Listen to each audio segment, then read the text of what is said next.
Hello, welcome to my talk. My name is Federico La Roca. I'm going to talk about gr-tempest, which is how to spy video interfaces through electromagnetic emanations by using a GNU radio. So what I mean by tempest is to spy on a monitor. So I'm going to show a demo right off. We are going to try to spy on the monitor on the behind that laptop, which is connected to this VGA interface, which is shown here.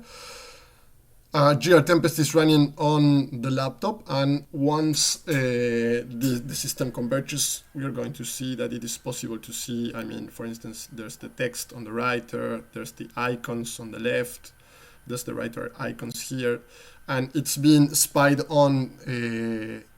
This monitor on the back on the laptop is being spied on by this very simple dipole antenna here. So the message here is that it is possible. This is not a laboratory scenario. It's a very simple scenario. So the rest of the talk is how can this be achieved. So the problem of tempest goes way back. It goes to World War II. However,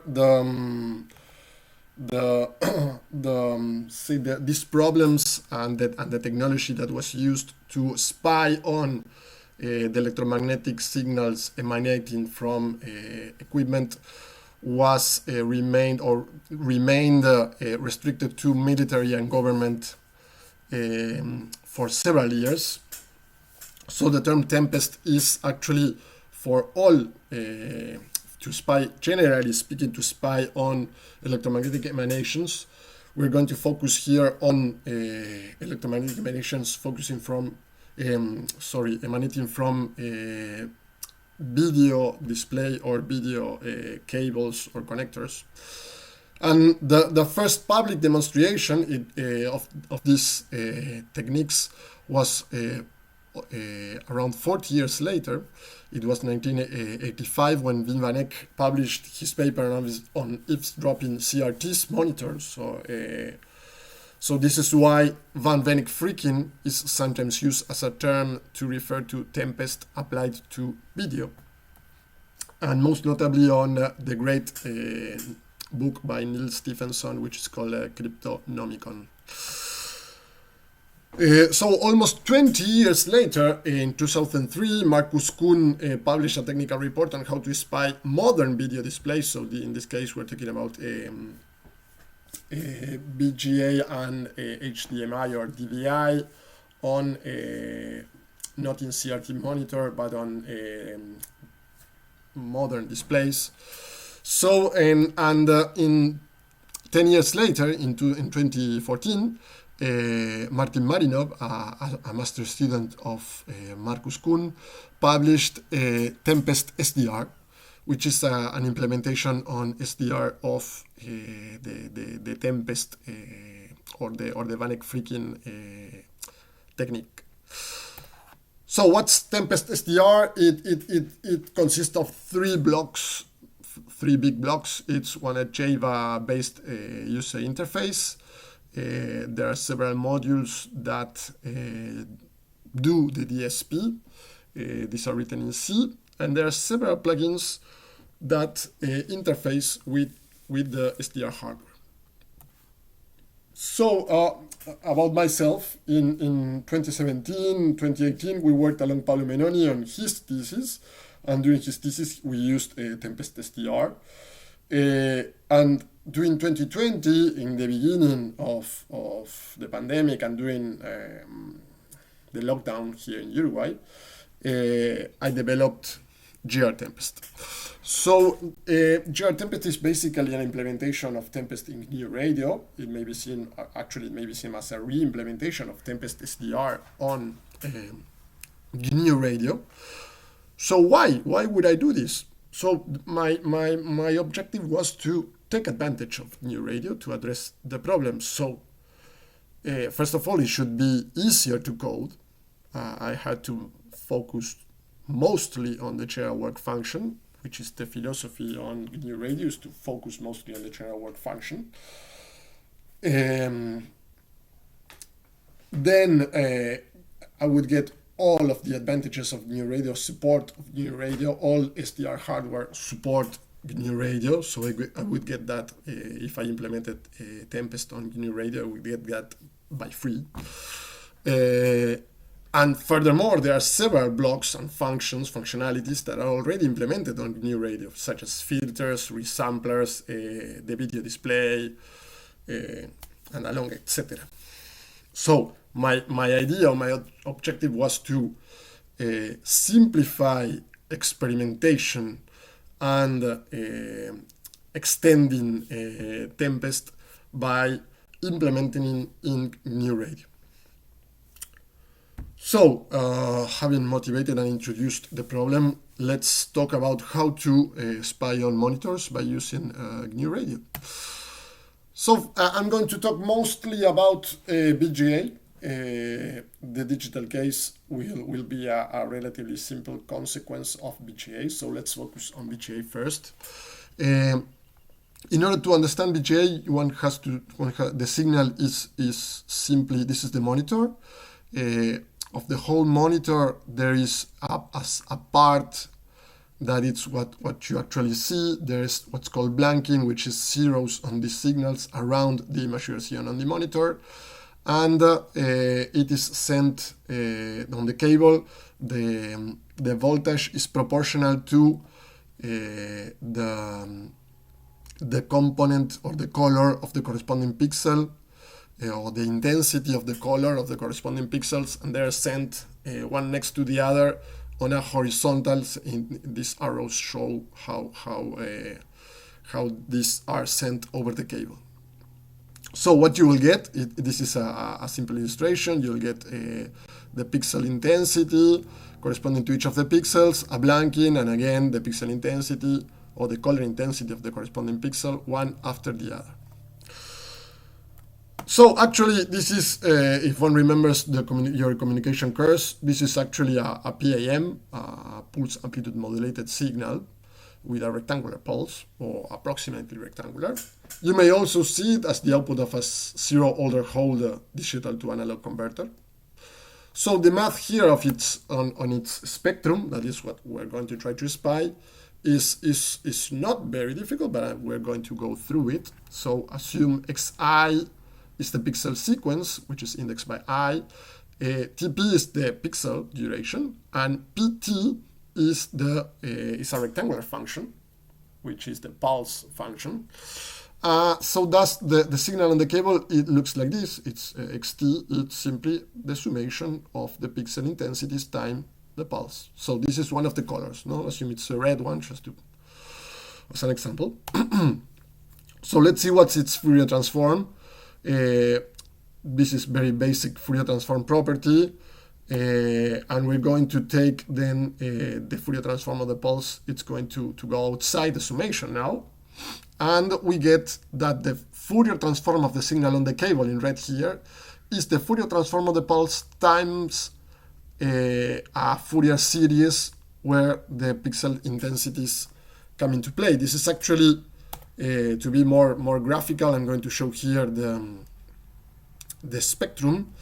Here in black, it's the Fourier transform of the rectangular pulse, which looks like a sink at the pixel rate. Then in blue, we get this Fourier series, which is periodical, and it's actually the monitor to receive the image will actually focus on the baseband component of this blue signal, which is multiplied by the black Fourier transform of the pulse, which I'm not showing here because what we are actually interested here is on this part, on the harmonics every pixel rate. So in red, I'm showing the multiplication of the blue signal times the black one. And that's the one we're going to try to capture with our SDR. So this red part is the one we're going to receive with a gr-tempest. So we point our antenna to a BGA connector. The modulate at 1 over TP, that's the pixel rate, and consider its magnitude so as to avoid frequency synchronization issues. This will be discussed with more detail later. What do I get? Well, I get this, which is not very useful. We can see there's something there, but we don't see any image.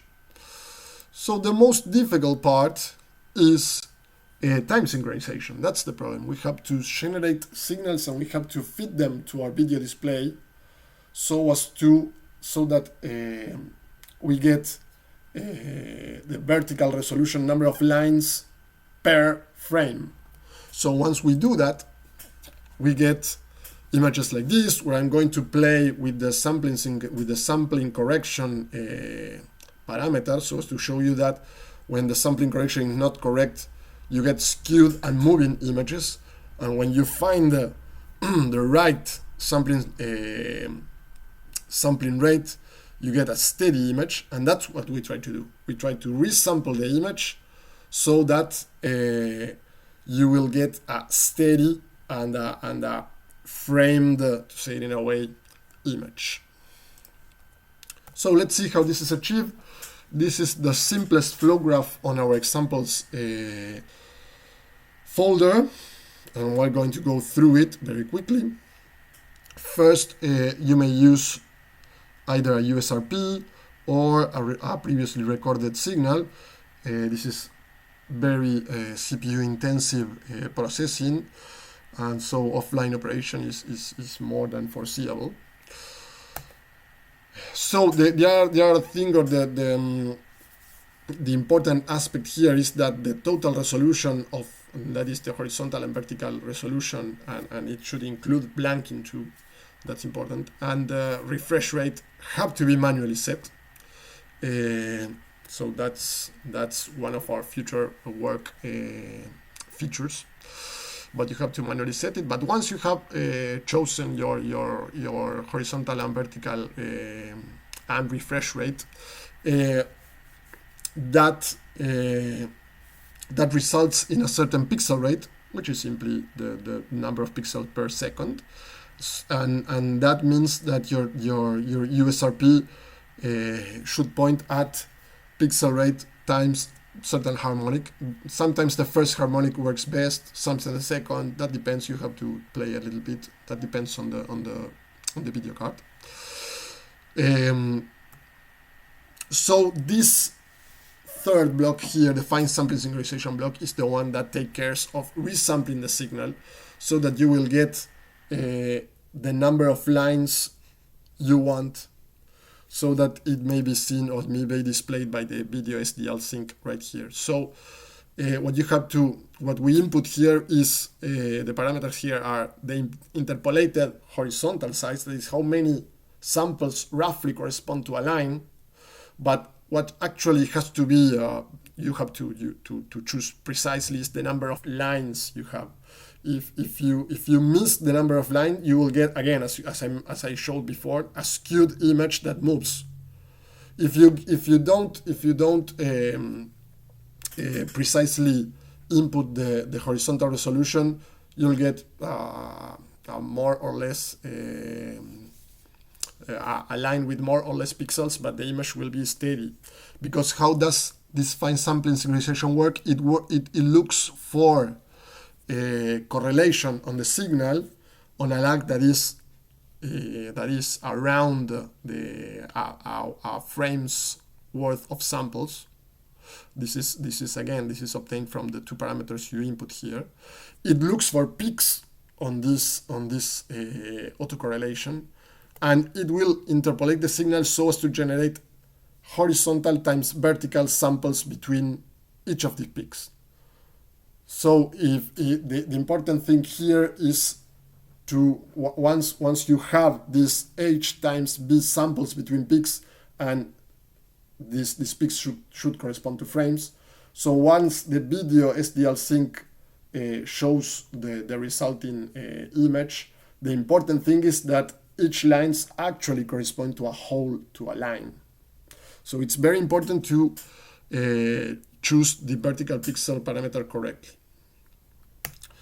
Now the rest of the blocks are somewhat basic. This delay here is to place your image in the frame. We are working on a block that automatically do that. Then we ask for the magnitude. This will be discussed later in the presentation. We then normalize our flow so as to prepare it for the video SDL sync, which uses shorts. So this has to be offset and normalized. Then we use this little multiplication by -1 and 1. There's a typo here. It should be -1, but in any case, it's simply to negate the signal and to invert colors. This sometimes is better to see it that way. And finally, this other path here, this is very important too. Again, since you have to yourself see what's the best or what's the resolution that actually works, especially the vertical one, it's typical that you explore and change these two parameters. And if you are choosing and exploring, you should use this other path here, because the video SDL sync does not adapt or change its parameter on runtime. So we've prepared this little block here that takes care of that. And so in the case you are searching for the actual resolution, you should use the upper path here. So some practicalities. First of all, the image has, as I mentioned before, a null on the center frequency here. This is the red arrow here shows it. So this is actually, you can see it as a high-pass filter or as a sort of a horizontal border detector. You may see it very clearly here. There is no fill on the image because it will detect jumps on the signal. So if the signal is steady, there will be no signal to spy on. So images have no fill. And another, it's very visible here. There was a horizontal line here, which is not present on the image being spied on. The other thing is that you need somewhat large bandwidths, at least 20 megasamples per second. Sample losses at this point complicates visualization because the image will start jumping. I'm going to show it right now. We're working on automatically centering the image, and interferences, which will be visible here, further complicates visualization. So I'm showing here in the upper part 20 megasamples per second, and on the lower part 50 megasamples per second. And you can see that naturally the larger the sampling rate, the better the image you will get. And you can see this movement there correspond to samples that were lost. So another practicality, you want to show or want to do a demo of this, and you're not getting any video at all, or you don't have a high gain antenna. I showed a video using a simple dipole. If I'd have a nice directive antenna, I would get nice images. But what can we do if we don't have a high gain antenna and I have a simple dipole, as I mentioned before? So we can use a chip connector as the one I'm showing there. Chip connectors act as a sort of high gain emitter. So at the beginning of the video, you could see that it's here. You could see that there was no image at all.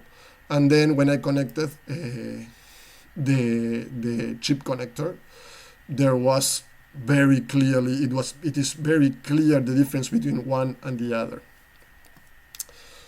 So that's an interesting thing to take into account. And finally, what about HDMI?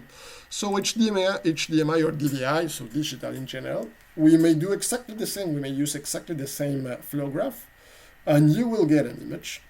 The most important, so here you can see the most important difference is on the image itself, where now the image has fill.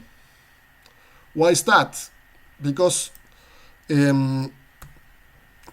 In HDMI or DVI, they both use, so each color is encoded, has a different pin, that's the same as VGA, but now instead of encoding each level or pixel intensity by a single number, they are encoded by 8 bits, which are then encoded into 10 bits by the so-called transition minimized differential signaling. This uses a differential encoding, and this means that even if the pixel is the same along a line, the encoded bits will be different, or typically different. And this means that even if the line is the same, it will generate signals outside the null. That was the one that resulted in a border detector. So it is very different, one signal from the other. VGA is very different to HDMI.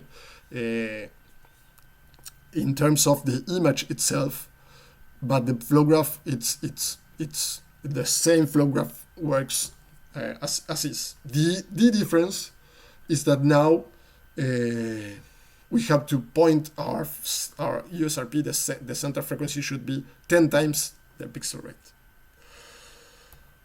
So for the future, there are several things we want to do. First of all, we want to automatically infer the resolution of the monitor. I mentioned before we want to recenter the image automatically too.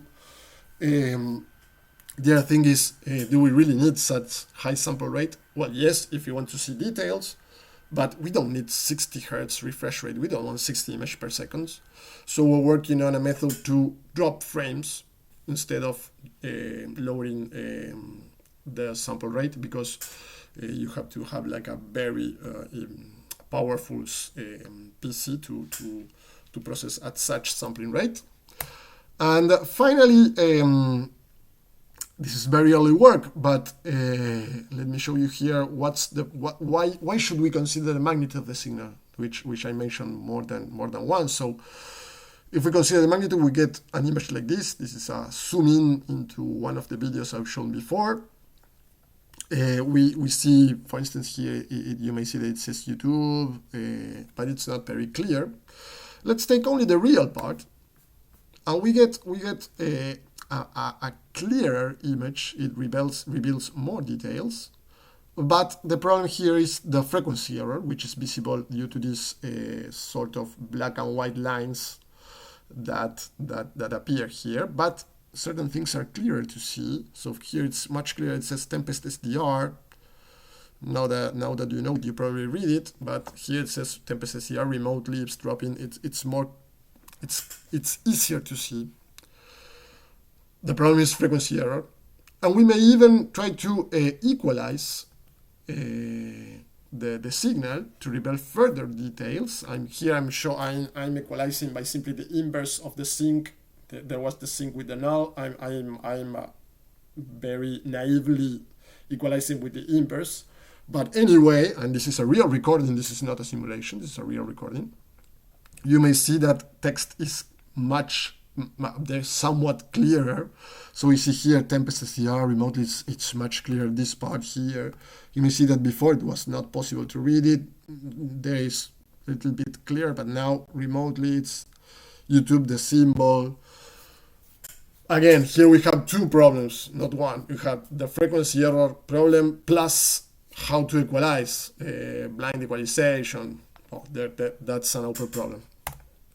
Now, regarding the digital case, where equalization is clearly not possible because we're talking about bits there, so equalizing is not really a sensible path.